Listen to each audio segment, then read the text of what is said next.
Hello बच्चों, आइए इस प्रश्न को पढ़ते हैं। किसी कुंडली से गुजरने वाले चुंबकीय फ्लक्स का मान किन किन बातों पर निर्भर करता है यदि चुंबकीय क्षेत्र जो है वो धारा प्रवाह से उत्पन्न होती है। आइए इस प्रश्न की मुख्य अवधारणा की चर्चा करें। मुख्य अवधारणा। यहाँ पे कुंडली के लिए हम यहाँ पे क्या करते हैं, एक आदर्श परिनालिका ले लेते हैं कुछ इस तरीके से। इसमें मान लीजिए कि जो लपेटों की संख्या प्रति एकांक लंबाई है वो n है और इसकी कुल लंबाई जो है वो मान लीजिए l है। इसका अनुप्रस्थ काट क्षेत्रफल मान लीजिए a है। जब हम इसमें धारा प्रवाहित करेंगे I धारा, तो इस I धारा के प्रवाहित होने की वजह से यहाँ पूरे कुंडली में दरअसल चुंबकीय क्षेत्र उत्पन्न हो जाएगा। मान लीजिए अभी के लिए वो इस दिशा में है। अगर ये आदर्श परिनालिका है तो इसके अंदर हर एक बिंदु पे जो चुंबकीय क्षेत्र है वो नियत होता है। अभी के लिए मान लीजिए यहाँ पे निर्वात है, तो जो यहाँ पे चुंबकीय पारगम्यता है उसको मान लीजिए म्यू नॉट से दर्शा देते हैं। इस अवस्था में जहाँ यहाँ अंदर जो चुंबकीय क्षेत्र होता है, अगर उसको बी बोले तो बी का मान लिखा जाता है बी बराबर म्यू नॉट एन आई के बराबर। अगर हम बात करें किसी एक फेरे के लिए, तो उससे गुजरने वाला फ्लक्स जो होगा उसको हम फाई नॉट बोलें तो ये हो जाएगा बी गुड़े ए। अगर यहाँ पे कुल फ्लक्स लिखें तो कुल फ्लक्स लिखा जाएगा फाई कुल बराबर म्यू नॉट एन आई, जो कि है चुंबकीय क्षेत्र, गुड़े क्षेत्रफल ए गुड़े कुल फेरों की संख्या।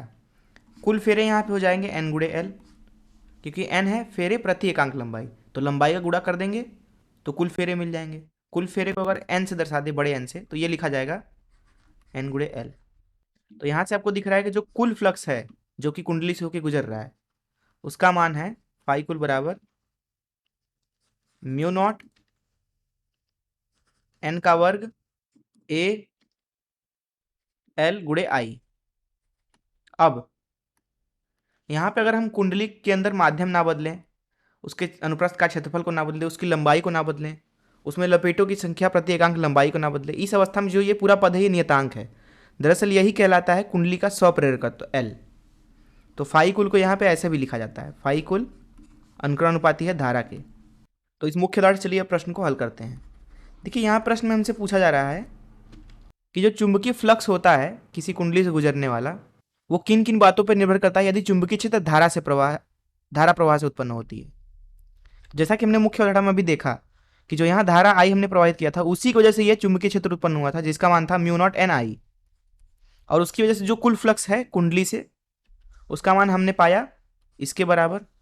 तो कुल फ्लक्स है यहाँ पे फाई कुल बराबर म्यू नॉट एन का वर्ग ए एल आई।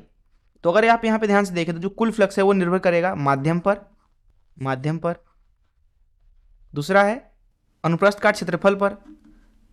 अब यहाँ पे जो n है उसको हम ऐसे भी लिख सकते हैं, यहाँ से कुल लंबाई भागे l। तो क्योंकि यहाँ सूत्र में जो है लंबाई प्रति एकांक लपेट प्रति एकांक लंबाई जो है n वो लिखा हुआ है, इसलिए लपेटों की संख्या पे भी निर्भर करेगा जो कुल फ्लक्स है। उसको यहाँ पे अगर लिखना चाहें तो फाई कुल लिखा जाएगा, फाई कुल बराबर म्यू नॉट n की जगह पे आप ये रख दीजिए तो मिलेगा n का वर्ग a आई भागे l। तो कुल फ्लक्स जो है वो माध्यम पे निर्भर कर रहा है, अनुप्रस्थ काट क्षेत्रफल पे भी निर्भर कर रहा है, लपेटों की कुल संख्या पे निर्भर कर रहा है और लंबाई पे भी निर्भर कर रहा है, और माध्यम पे तो निर्भर कर ही रहा है। साथ ही साथ ये निर्भर कर रहा है धारा पे। तो कुल फ्लक्स निर्भर कर रहा है माध्यम पे, अनुप्रस्थ काट क्षेत्रफल पे, कुल लपेटों की संख्या पे, लंबाई पे और धारा पे। यही हो जाएगा इस प्रश्न का उत्तर। मैं आशा करता हूँ कि आपको इस प्रश्न का हल जरूर समझ में आया होगा। धन्यवाद।